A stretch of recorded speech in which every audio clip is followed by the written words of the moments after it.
All right, welcome back in. That's Walt from WalterFootball.com. I'm Eytan from OddShopper.com. Final week of the season, final week of the Super Contest here for us as we build our final regular season card. Don't worry, we'll be here looking at playoffs as they go through the entire schedule. We'll go through the playoffs and give you some picks. But for now, Walt, first and foremost, how you doing, my friend? Is always a pleasure. And also, we have our final card of the year, so we better make it a good one. Yeah, doing well. Hope you're doing well too. I can't believe the season's almost over. It just feels like yesterday we met up to discuss our Super Contest card ahead of Week 1, and we're like talking about all the Week 1 games. And it seems like yesterday, but the season's about to end, and yeah, we're gonna get to some playoff picks in the coming weeks. But yeah, it's our final card. It's kind of sad, actually. I know there's always that little sense of like no more football. Yeah. Are you going to be real quick before we dive into this? And again, we've got 2 Saturday games. Not sure how that's going to fly here with Walt, but are you interested at all in the United Football League, or will you at least approach it from a betting standpoint? Well, I had a lot of success with the XFL Yeah. on DraftKings back in like right before COVID started. Actually took down a GPP because like they never filled, and I had like Phil Walker in like every lineup, and it was like the ultimate cheat code. So I hope I can like rekindle something there in DFS. But like as far as betting, like man, I just don't know any of these players, so I just rely on actually stochastics rankings and other things I hear like across like from people I trust on Sure. YouTube. So that's how I filled out my lineups, and actually gave me like a lot of success last time. Nice. Good strategy. So Yeah. we'll see if we can apply that here for the UFL, which is now the combination, right, of both leagues. Philly doesn't even have a team. What's up with that, man? We had not XFL, we had the other one, USFL team, and we don't even get a UFL team. It feels like we're gypped. So yeah, I don't even know what cities have teams. I have no idea. I don't know who's in this league at all. But if there are DFS contests, I'll be there to play I them. love it. I love it. All right, we're gonna look at everything going on. 2 games on Saturday, and here's the thing. Why don't you just give us a quick tease? Is either of these games going to make the card for you? No, not really. So we have to, if we wanted the first game, we'd have to submit it early, and so we'd miss out on like any of the four Yep. o'clock transactions that occur on Saturday, which are kind of important. So like Steelers Ravens, don't know what to make of that, and then Texans. Like I lean Texans over the Colts, but it's not one of my top picks. Do you like any of those games?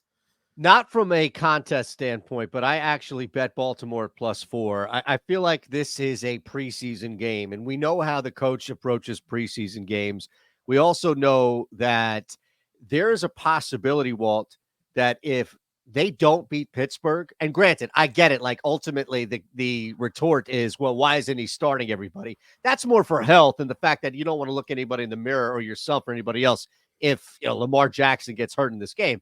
But my point is, it's coaching. Like, I believe they will coach to win this game, not just because of the whole preseason stuff, but more importantly, there's a chance, well, you could see this team for a third time in the playoffs. And you just don't want to keep tempting fate with a division foe, especially when it gets tight in the playoffs. So I took Baltimore in real life at 4, but I'm not going to push anything here on the card. Yeah, the one thing I worry though is like how much of a game plan are they going to have? Because like what you said, if they see this team again in the playoffs, like I don't think they want to show them anything. So Well, if you and knock them out, then they're out, right? true, yeah, that's definitely true. But if you happen to lose, then you might have nothing. You might not have anything up your sleeve, and it's from that perspective, I worry about that. But I really don't know what to make of that game because either you bet Mason Rudolph -3.5, which does Right. not sound appealing, Thank you. or you take the backups. So I wish you luck. I'm not betting this game, but I think you might be on the right side. We'll see. We'll see. Look, there are plenty of times in which I've sat there and thought to myself, I got in there Sunday night. Look at this. And it's moved through a key number, what have you. And it wouldn't matter if I had 10 extra points, still get waxed, right? So let's open up Carolina hosting Tampa Bay. This is pretty easy here, right? The Tampa Bay Bucks win this football game. They win the NFC South. As crazy as that sounds, they most likely will host the Philadelphia Eagles. There's a crazy trend that I can't wait to bring up with this Eagles-Giants game to you. But Carolina has a couple of signature wins. If you look at it, I don't know if 4.5 is really enough at this point, especially in a contest. So Baker's healthy, by the way. Well, so they say. Somewhat. Yeah, I don't know. I mean, he missed Wednesday's practice. They're saying that he's healthy, but I don't know how true that is. He looked pretty bad last week until garbage time. So this is an interesting game because you have a number one overall pick at quarterback as a home underdog in a game that means nothing, and he's been coached poorly the whole year, and he's hosting a team that needs to win to make the playoffs. And like you would think that the team that needs to win would the team needs to make the playoffs would win this game, right? But that occurred 2 years ago with Jacksonville hosting the Colts, where Trevor Lawrence had a terrible year. He ended up winning that game. In fact, like the Jaguars were 14.5-point underdogs, and they won by 15. So they actually would have covered as 14.5-point favorites instead of 14.5-point underdogs, right? So this Carolina team is obviously been horrible all year. But if you look at like how they've done in the division, especially at home, they lost to the Saints by 3 at home, and that was a close game in week 2. Then against Atlanta, they beat Atlanta at home. And so now they get Tampa at home, and they played Tampa like a few weeks ago in Tampa, and that game was 21-18. I know that Carolina got a backdoor cover at the end, but if you look at the metrics in that game, like Carolina had a higher success rate than Tampa. So like outside of one play that Mike Evans hit, like on a deep touchdown, I think like the Panthers outplay the Buccaneers in that game. And so now you get them as 4.5-point underdogs. And teams that, this is something I call the Aurora Snowmo effect on my site, which I've been tracking for a long time. Teams that need to win in the final couple of weeks of the season, playing against teams that are eliminated from the playoffs, they cover like a 30% of the time. They like it's such a bad rate for these teams. So I'm on Carolina. In fact, like I'd be kind of surprised if Carolina actually lost this game. I'm going to bet the money line as well. All right, look, plus 190. We remind you, shop it, find the best place if you're not signed up. We've got links below. Walt actually has a page link below where you can find that specific book, sign up there, and get an offer, and kick a little back to Walt as a result of just helping you out here. That's it. All right, so Carolina in the books right now. Let's look at walterfootball.com. We'll come back, of course, and build. But as always, I'm curious to see what's hot off the press here. Mock draft is the big one coming up. Look, you mentioned the end of football, the end of the regular season, the end of college football. The national championship is right around the corner here. But, my friend, that also means the arrival of center stage for Charlie Campbell, and you guys here at WalterFootball.com. So it's not just the draft, but the draft gets closer as the season ends. Yeah, the draft season is about to begin, which is the day after the final week of the regular season. So looking forward to that. As you can see on the screen here, on the top right, we have something called an NFL Hot Press, where Charlie kind of delivers info that he gets from contacts around the league. And yeah, we'll be able to translate that into betting props come April. But like here, he talked to some people around the NFL who have different opinions on who the top quarterbacks are going to be. So a lot of people think that Caleb Williams is locked to go to number 1 overall. And in this report, like someone's talking about Caleb Williams being a generational prospect. But another guy who's AFC director of personnel said that he actually has Caleb Williams 3rd, and he has Jaden Daniels, the LC quarterback, as the number 1 prospect. So it's going to be interesting to see like how these teams differ on quarterbacks. I've said this before on my show. I don't think I ever told you, but like ahead of the 2017 NFL draft, I didn't know what to mock to the 49ers. So I actually talked to a director of player personnel on a team, and he said he was scared that the Niners are going to take Patrick Mahomes because he would just make them just like a Super Bowl champion every single year. And then I asked him, I was like, "Oh, what do you think about Deshaun Watson?" And he's like, "Oh, we have him as a 3rd round prospect." So it's like it's so weird how like teams have like different grades on players, but Charlie gets to kind of the bottom of it, and he's able to kind of like know which teams are targeting which players, and that's how we do so well with the draft props. It's amazing, man. All right, we'll remind you again what's going on there, especially as we get closer to the draft with Charlie Walter of WalterFootball.com. We continue to move on. Tennessee here, Jags -4 on the road. Another one where if you look at just the playoff structure, Jacksonville is not dead by any means, right? They're on top of this division, but a loss against the Titans would be devastating. Any interest here in this game?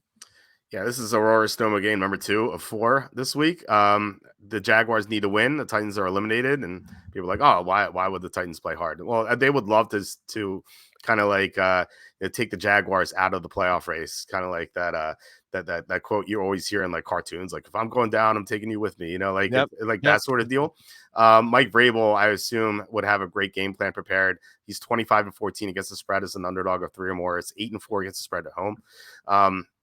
So I think that I like the Titans here to throw on the Jaguars. The Jaguars have been really bad in pass defense, and since week 12, since they beat the Texans in week 12 in that game that went down to the wire, they won 1 game, and that was against Carolina. So like this team has not played well. I don't think they deserve to be 4-point favorites on the road, even against Tennessee. And what's odd is that like Tennessee was at Houston last week, and Houston was favored by about this much, and like now Jaguars are favored by the same on the road. Like doesn't really make much sense to me. I think this line's just off. I think this is on the wrong side of 3, so I like the Titans. Yeah, I did too. I sprinkled a little bit on the money line as well. I just so much just works in the Titans' favor. I saw this, and again, I think the trend you laid out is more important. Let me just preface this with this: it's secondary, but I did think that it speaks right. Like not every trend is important, and you shouldn't have to just stretch to justify one. But Vrabel's 15-5 against the spread against teams coming off double-digit wins. And I just think that speaks to everything we've talked about where most likely he's a dog. Now he went through that stretch where he was winning, but recently, right, last couple of years or so, he's been a dog, and we've talked about how well he coaches and the game plans he has as an underdog. You just laid out that stretch. So the expectation is, oh, a team comes in on fire, a team comes in just cooking right now off a blowout, and he seems to be able to survive in that mode. I love this play with you. I'm all on it. I took the Titans in real life. I'm glad that we're on the same side here. It's going to make the card for sure. So the Titans at 4, Lions laying 3.5 against the Vikings. Detroit's locked in. We know that. Otherwise, this thing would probably be a little bit wider. But again, Minnesota, if you look at what they're fighting for on the side of, to spoil or anything like that, technically they own like they're the last team alive, right? I guess if you count Atlanta because they're in that shitty division, but Minnesota is technically alive. Like they are playing for a win. Did you want to touch this one? I wish we were getting a better number, because I feel like if the Lions needed to play in this game, it'd be like 6.5 or 7, maybe even higher. Now we're getting a bad number of 3.5, but maybe that's a reason to take Minnesota, is because like the sportsbooks seem to not want to have people take Minnesota here based on this number. But the Lions, they may not play the starters, or if they do, they may play a half or a quarter, because they need both Dallas and Philly to lose to get to the number 2 seed. That just seems like pretty impossible. Like I guess anything could happen, but I don't know if you want to risk that. And it's not like they're playing at the same time. They're playing at 1:00, and those other games are 4:30. So I don't think we're going to get the Lions starters for the whole game, and so I really don't want to bet Detroit. But like I said, Minnesota plus 3.5 is not a great number either. So it's just kind of a pass for me. Saints, Falcons. Atlanta still alive here. They're going to need help, of course, with Tampa. Saints could technically win, but they would need Tampa to lose as well. I don't know if you have an angle on this game, but it feels like there are week 18 now games, where both teams in the game need something else to happen on top of winning. And I guess you can point to it and say, well, okay, bottom line is they're playing to win. I get it. Yeah, but depending on where they are, I don't know if that's an extra motivating factor or maybe a deterrent for you. I actually bet Atlanta at plus 3.5 already. I like the Falcons here. I like that they can kind of neutralize the Saints' top 2 weapons on offense because, well, first of all, Alvin Kamara may not play. Like he's dealing with an injury, and Atlanta's been better against the run since David Onyemata came back from he was hurt. So I think they can slow down Kamara, and then Chris Olave is dealing with an ankle injury, and he has to deal with AJ Terrell this week. So I like that Atlanta should be able to slow down the Saints. And if you look at like Atlanta, their 7-9 record says that they're not a good team, but they played the teams in their division pretty well outside of that one game in Carolina. where they lost, and they were ahead most of the game anyway. They just threw an interception in the red zone to kind of spoil that. But like the other games in that division, they blew out the Panthers the first time. They blew out the Saints the first time. Against the Buccaneers, they won by 1 the first game, but they outgained the Buccaneers by like 200 yards. It was just like 2 turnovers at the goal line. And the second time they played the Buccaneers, they outgained them again by like 180 yards. But they just made so many mistakes. So like, I think the Falcons are the best team in this division. I think they're better than the Saints, and I think we're getting a good number at, we're not getting 3.5 anymore, but it's 3. So I like Atlanta. I think they win this one. Okay, look, we'll put it on the card there. It wasn't one that I jumped out, but I definitely wasn't on New Orleans. I'm not rushing to the window to lay points with that quarterback or that coach. I don't care if they're a home or road. Definitely not a road favorite. In fact, I'd fade them. But most cases at home, I probably just pass. So, all right, we'll leave it. We'll let it linger. This was at 1.5 when I bet it. It's now moved to 2.5. I imagine that at some point, Walt's going to hit 3. Who knows if there's going to be buyback. I don't care if you're a conspiracy theorist, if you've been looking at their defense, or if you just think that guys give a little bit extra because they think this is it. But there is a major first off, that total at 30.5 is disgusting. Disgusting. But I mean, this is like, what do you think happens first? We hit a total at like 190 in the NBA or 20s in the NFL at this point. But, look, I think the Patriots, there's a major narrative right now that everything's going to work in Belichick's favor because it's his last game. I just think defensively and historically, he's had this team's number. Yeah, he's had. I was hoping for Zach Wilson to play because he's had Zach Wilson's number, but it's gonna be Trevor Siemian. But it's it doesn't really matter. Like, they're both terrible quarterbacks going against a great defense. Then again, you have Bailey Zappi going against the Jets secondary, so you kind of have to wonder who you like. I think these teams are like even. You're gonna have like Breece Hall going against a team that struggles to stop running backs catching balls out of the backfield, and then the Jets struggle against the run. So Elliott should be able to run pretty well. I think the Patriots are the better team. I think they have the better overall defense. Like, they're better against the run than the Jets are. And you have to obviously like Belichick over Saleh. So I would take the 2.5. Like you bet the -1.5. It's 2.5 here. So not a huge difference, but I think that the Patriots are probably the right side, but not crazy about the game. But if you like it, we can have it in the card. Absolutely. And again, this is just the exploratory process by all means. Then we'll go back and rip and pull. So Cleveland's sitting, everybody. This is a concern here because, again, I don't know how you approach the whole backup, especially with Joe Flacco sitting. So I don't know. What are you doing with this game, if anything? Well, the other one where everyone was sitting, you at least had Tyler Huntley starting, who's like had success. The Browns are going to start Jeff Driscoll. So I don't know. I don't know about that. If anything, I would take the Bengals, but like, it's a bad number. Do you want to take Jake Browning at -7? I don't. No. But I don't want to take Jeff Driscoll either. So it's a pretty easy pass for me. Heavy pass here for me. All right. This was at 6.5. I saw at the start of the week, and good for you if you got out there at 6.5. I look, 5.5 is different than 6. It clearly is different than 6.5.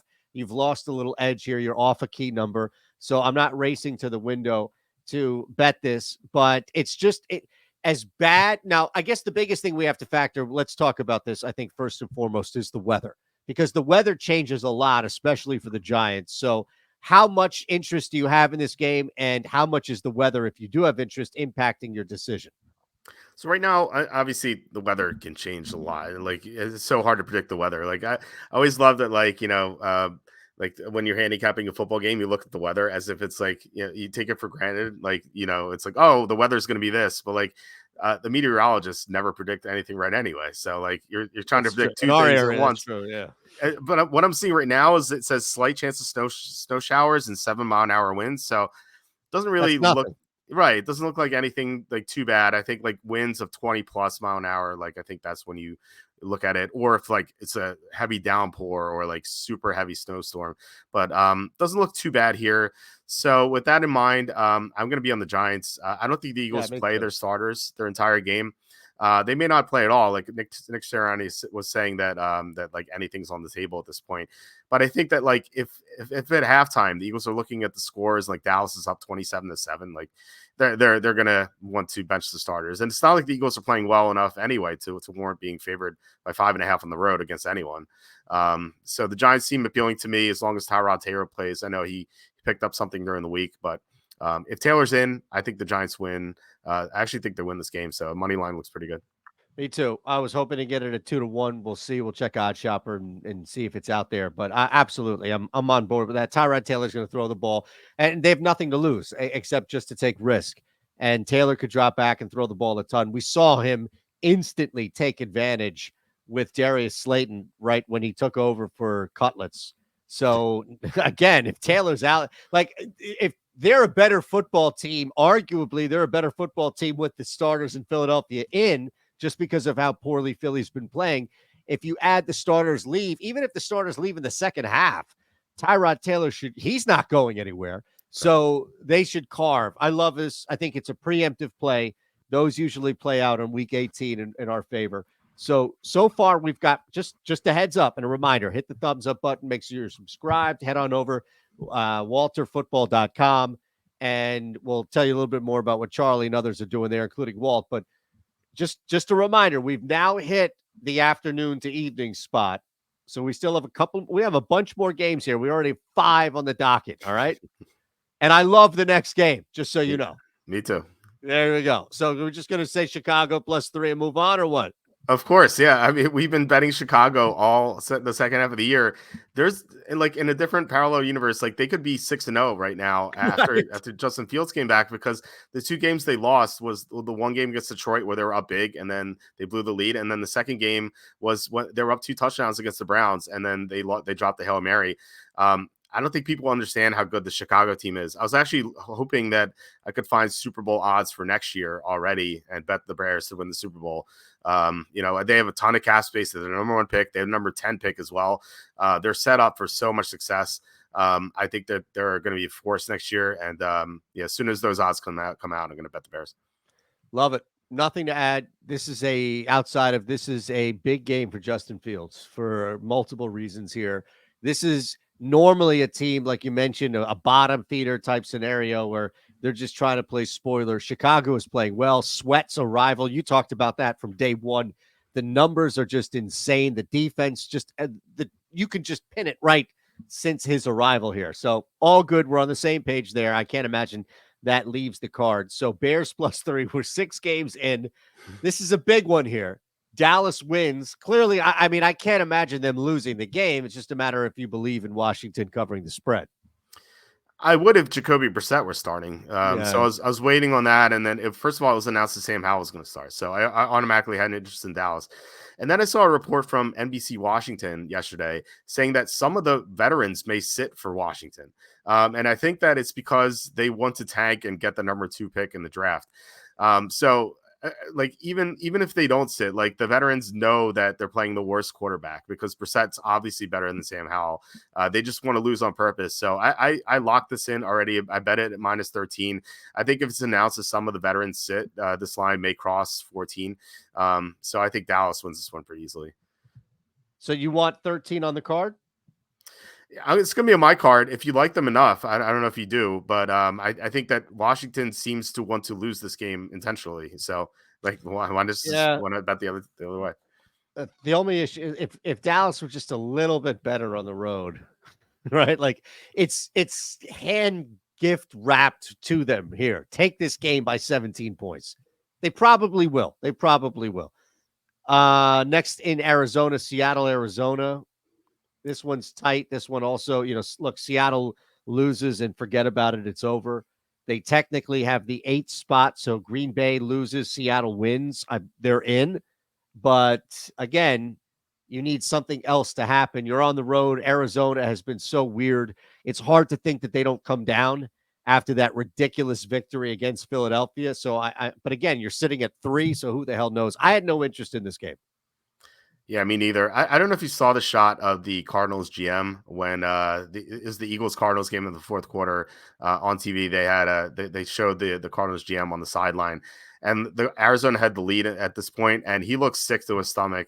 And I know that I know that from speaking to our sources, like even if Arizona had the number 1 pick in the draft, they were not going to take a quarterback. They were going to take they were going to trade down and draft Marvin Harrison Jr. And now they can't do that because they have the 4th pick. So I think he was pretty upset that they won.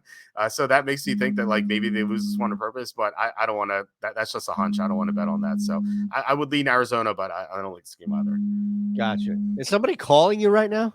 Yeah, my mom's calling me. Nice. I'll tell her that I was on the show, so that's why you're not. There you go. I wasn't sure. I have like 16. This is the problem with having 16 different tabs open and not muting every single one of them. Is I'm just panic scrolling right now. Which one of those is me? Which one of those is me? I'm just glad it wasn't me. So I think I have 130 tabs open if I remember correctly. So I have you beat there. Oh my goodness. That's like I could deal with 3,000 unread emails. I don't know if I could deal with 100 plus tabs open. I have 17,000 unread emails right now from the season where I'm usually on top of it, but with the 2 kids, I haven't been able to answer my emails. Anybody with 1 child won't blame you because right, a 1+ child, I should say, wouldn't blame you there. All right, so Broncos Raiders 3-point spread here. 2 bottom feeders. Well, not necessarily because Denver is I guess if you kind of look at it with Denver, where they were initially. No, they're out. Sorry. So so two eliminated squads here. Just confirming. Yeah, I don't like this game. If there's an angle, it's that the Raiders may want to play hard for Pierce to have him keep his job, but yeah, it's still -3. It's not appealing. I actually think the Raiders win by 3, so like it's going to probably be a push. Yeah, I like the Rams initially. I didn't know what extent they would be in sitting guys. I still like the Rams. You're getting over 4, but I'm not racing to put this on the card, if that makes sense. Yeah, I bet the Rams to win the Super Bowl at 66-1 on BetMGM, which I found. So did I, thanks to you. Nice, yeah. I found that on. Yeah, I found that on Odd Shopper. It was the best line. The Rams are number 1 in EPA right now. They're really impressive, and like the results actually match up with it because just think about it this way: the Ravens, they clobbered the 49ers, they clobbered the Jaguars, they clobbered the Dolphins, but they played the Rams at home, and the Rams took them to overtime, and it was a punt return that won the game. So if it wasn't for that, the Rams may have pulled the upset. I really like this team, but it's gonna be Carson Wentz. There's no Kyron Williams, no Cooper Kupp, no Tyler Higbee, no Puka Nacua. Like, I still like them though because I like Carson Wentz over Sam Darnold, and you're getting 4, but it's not enough for me to put on the card. If this were the Golden Nugget contest, we need 7 maybe, but not with 5 picks.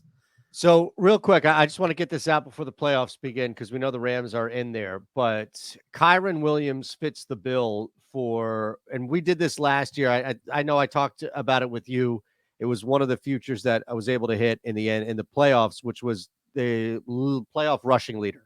And the strategy, which I told you, and I had McCaffrey and Mixon.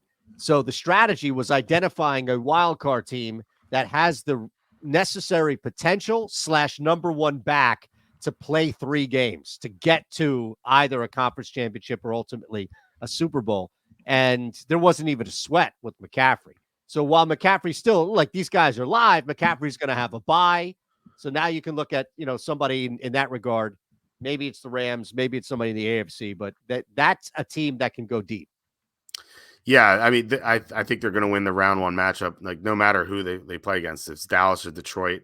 I think they're better than both those teams right now. Even with Dallas at home, I think the Rams beat them, given how well they're playing right now. And so, yeah, I actually just pulled up the standings. I'm looking at all the teams, and like all the other teams have running backs in committees. There's Tony Pollard, I guess, but he hasn't been running well. No. There's James Cook, but he gets most of his stuff through the air. Travis Etienne is a single back there, but he hasn't been running well. Plus, I think the Jaguars lose right away. That's me too, right? I don't think they go far either, right? Right. Pacheco, Pacheco, I think the Chiefs lose right away, but Dolphins have 2 guys. Like I think Kyron Williams is the guy you want to bet on. I think you're right about that.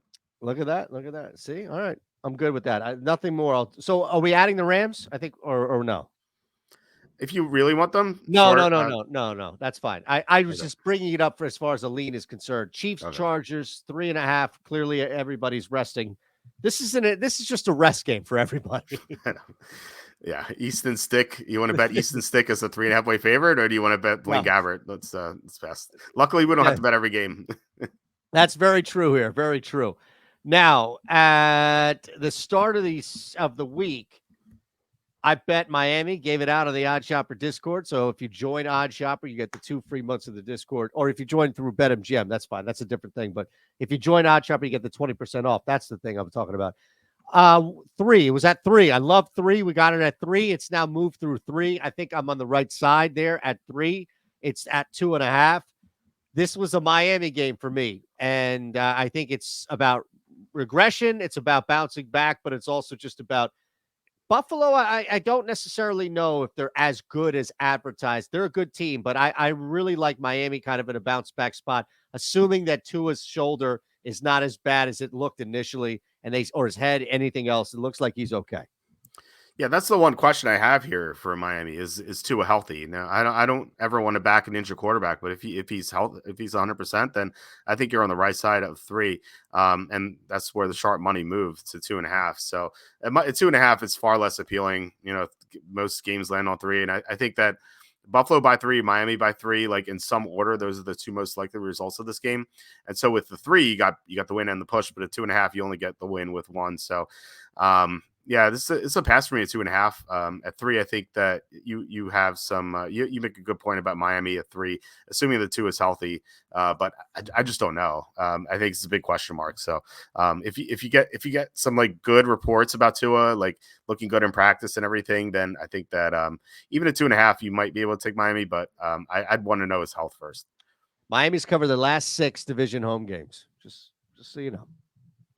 Yeah, it could be. It could definitely be 7. I mean, I think Buffalo's gonna bounce back. I think they kind of had a misleading result last week where it was close against the Patriots, but like that game started with a kickoff return for a touchdown, so it really Right. could have been a double-digit win. I do think Buffalo is better than Miami, but I think that Miami might be getting Jalen Waddle back. Raheem Mostert maybe coming back, and if Tua is 100%, suddenly they're going to be looking a lot better than they did last week. So it's a nice bounce back spot. You're right about that.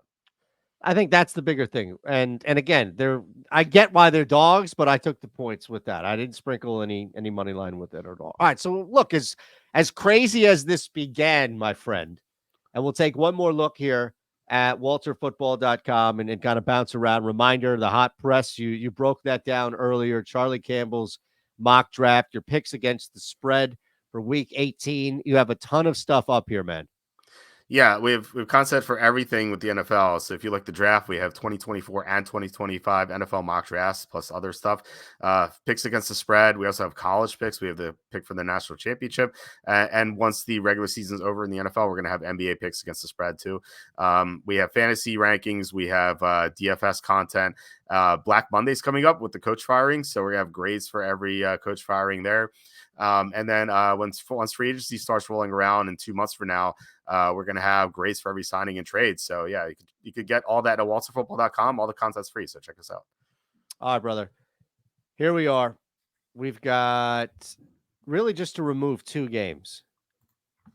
Titans. All right, let's look at this. Titans, Giants, Bears are locks. I think we are lockstep with that. Patriots, did you need any coercion or are you on board with that? I think I need a little coercion. Okay. Just because like I don't trust Bailey Zappi as a favorite, but I do think it's the right side. Yeah. All right. So let's do this. I'll drop the Patriots. Which Okay. of yours and it's not yours, meaning like they're yours, because clearly I was on board with them from a standpoint of adding them to the card in the first place. But we'll keep the Titans, we'll keep the Giants, we'll keep the Bears. Of the Cowboys, Falcons, or Panthers, which one would you like to remove? Well, I got the Falcons at plus 3.5, so 3 is a little less appealing.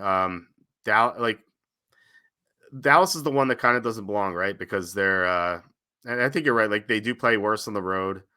Although if Washington's giving that game away for Yeah, I'm free, with you on that. Like I would almost say, I know I asked you, but I would almost put Dallas on that side of okay. yeah. When you explained all the other guys that they're going to sit now, not just looking at it from the standpoint of who they're starting at quarterback, who's just dreadful.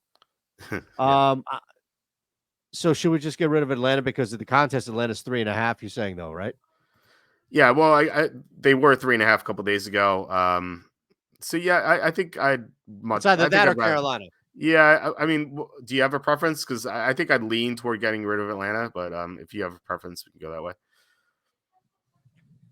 I don't have a preference, so I'll Okay. I'll tail you in on your lean here with Atlanta, and we'll Okay. drop Atlanta, and we'll stay with Carolina 4.5. Titans love this at 4. Giants at 5.5. Bears at 3. Cowboys 13. That's a winning ticket, man. I like it. Yeah, like I think it goes 5-0, and I like that we're fading the teams that need to win the playoffs to get into the playoffs. And like I said, that's like a 30 to 35% cover rate over the years. It's something I've been tracking since 2000. These teams never win, and people always expect them to do so. Awesome. Awesome. That's Walt from WalterFootball.com. I'm Eytan from OddShopper.com. So appreciate you rolling with us. We'll be back for the wild card next week. Appreciate you all. Walt, anything you want to say on the way out? No, good luck to everyone in the final week of the regular season. I'm looking forward to the playoffs, and I feel confident heading into the playoffs. I think we're gonna have some great picks coming up. All right. We'll see you next week.